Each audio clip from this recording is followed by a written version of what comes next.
गौतम बुद्ध अपने ध्यान में बैठे थे, तभी वहां पर एक आदमी आया। ये आदमी अपने आलसीपन से बहुत ज्यादा परेशान था।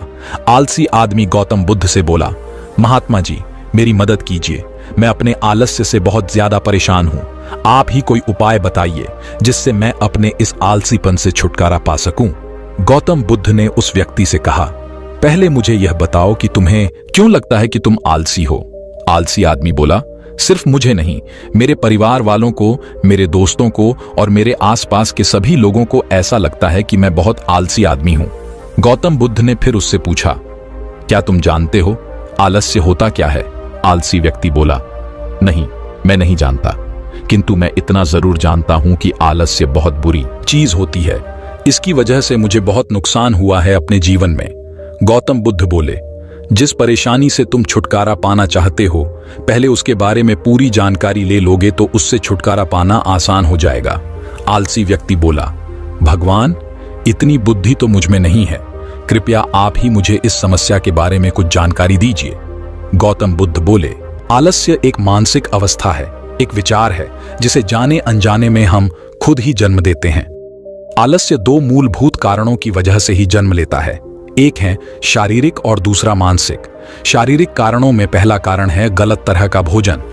हम सभी जानते हैं कि हमारे शरीर को भोजन से ऊर्जा मिलती है और यह ऊर्जा सजीव चीजों से मिले तो अच्छी, यानी कि प्राकृतिक रूप से जो हमें भोजन की वस्तुएं प्राप्त होती हैं, उनसे अगर यह ऊर्जा मिले तो हमारा शरीर इससे अच्छी ऊर्जा प्राप्त करता है। इससे उलट यदि हम निर्जीव वस्तुओं से ऊर्जा प्राप्त करते हैं तो यह हमें आलस्य की ओर लेकर जाती है। आलस्य का दूसरा कारण है हमारी शारीरिक गतिविधियां। हमारी शारीरिक गतिविधियां भी हमें आलस्य के चंगुल में फंसा सकती है। गौतम बुद्ध ने आलसी व्यक्ति को अपने शिष्यों की तरफ इशारा करते हुए कहा कि देखो, इनके चलने फिरने बैठने के तरीकों में तुम्हें कुछ अलग नजर आ रहा है।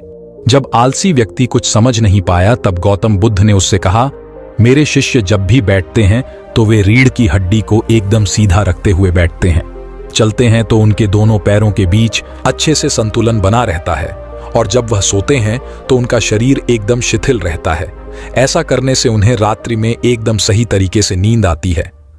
आलसी व्यक्ति बोला, लेकिन नींद तो आलस्य का ही एक स्वरूप है।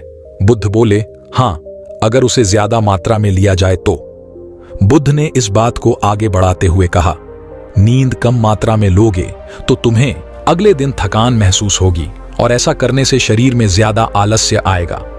अगर नींद ज्यादा लोगे तब भी यही परिणाम होगा। इसीलिए नींद को ना ज्यादा ना कम, एकदम सही मात्रा में लेना अति आवश्यक है। आलसी व्यक्ति बोला, हां, यह तो मैंने भी अनुभव किया है। बुद्ध बोले, अब मानसिक कारणों के बारे में जान लो। मानसिक कारणों में सबसे पहले हैं हमारी पुरानी गलत धारणाएं।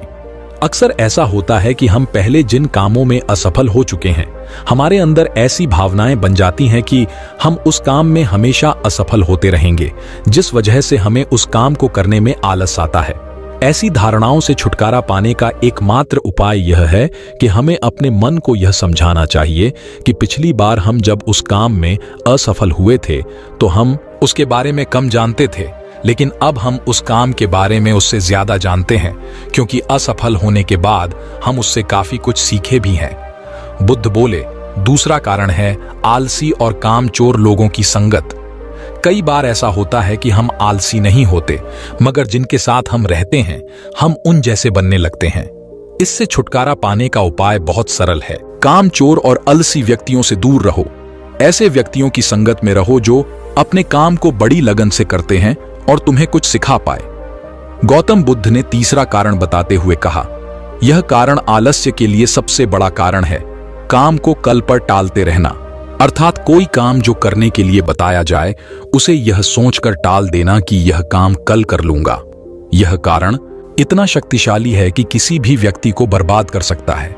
इससे बचने का सबसे आसान उपाय यह है कि जो काम जितनी जल्दी संभव हो उतनी जल्दी समाप्त कर दिया जाए। गौतम बुद्ध ने आलसी व्यक्ति से एक सवाल पूछा। बुद्ध ने कहा, मान लो तुम किसी रेगिस्तान में फंस गए हो और तुम्हें बहुत जोर से प्यास लगी है, तो तुम क्या करोगे?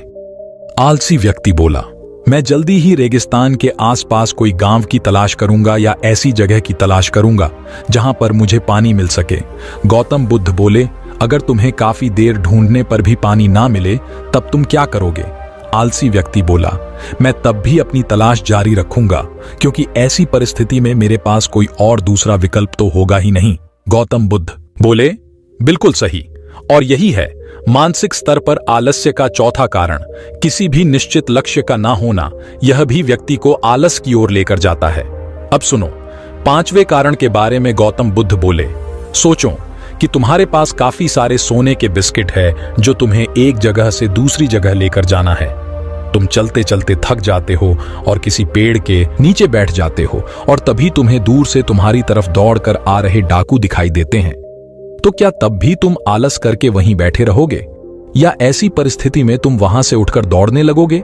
आलसी व्यक्ति बोला, जी, मुझे वहां से दौड़ना ही पड़ेगा, नहीं तो मेरी जान और सोने के बिस्किट दोनों खतरे में पड़ जाएंगे। बुद्ध बोले, यानी कि तुम्हारे पास एक ठोस वजह होगी दौड़ने के लिए। यही है आलस्य का पांचवा कारण, किसी भी काम के लिए ठोस वजह का ना होना। आलसी व्यक्ति महात्मा बुद्ध की बातों से संतुष्ट होकर बोला, महात्मा जी, मैं अब आलस्य के बारे में सब कुछ जान चुका हूं, और अब मैं इन सभी कारणों पर काम करूंगा और अपने आलस्य को दूर भगा दूंगा। दोस्तों, आशा करता हूं गौतम बुद्ध और आलसी व्यक्ति की यह कहानी आपको अच्छी लगी होगी, और इसे सुनने के बाद अब आप कभी भी जीवन में आलस नहीं करेंगे। यह कहानी आपको कैसी लगी कमेंट में जरूर बताएं। फिर मिलते हैं किसी दूसरी मोटिवेशनल कहानी के साथ। नमो बुद्धाय।